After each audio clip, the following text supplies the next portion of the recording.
Urban Maoist പ്രവർത്തനങ്ങളുടെ തെളിവായി Pantheerankavu Maoist case.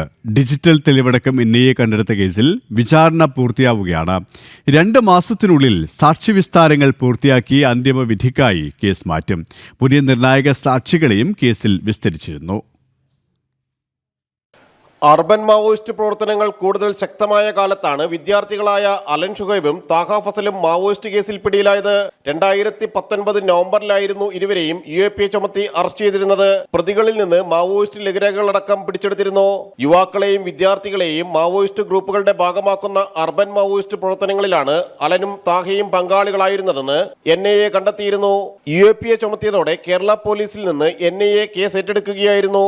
Vijith Vijayan, CP Usman എന്നിവരും കേസിൽ പ്രതികളാണ്. ഗൂഢാലോചന, നിയമവിരുദ്ധ പ്രവർത്തനം, നിരോധിത സംഘടനയിൽ പ്രവർത്തിക്കുക, അന്യായമായി സംഘം ചേരുക തുടങ്ങിയ കുറ്റങ്ങളായിരുന്നു പ്രതികൾക്കെതിരെയുള്ളത്. 200ഓളം പ്രോസിക്യൂഷൻ സാക്ഷികളുള്ള കേസിൽ സർക്കാർ ഉദ്യോഗസ്ഥരടക്കം നിർണായക സാക്ഷികളെയും വിസ്തരിച്ചിരുന്നു. പന്തീരങ്കാവ് കേസിനെ തുടർന്ന് അന്വേഷണ വിഭാഗങ്ങൾ നിരീക്ഷണം ശക്തമാക്കിയതോടെ പിൻവലിഞ്ഞ അർബൻ മാവോയിസ്റ്റുകളാണ് വീണ്ടും ശക്തിപ്പെടുന്നത്. ജനം, കൊച്ചി.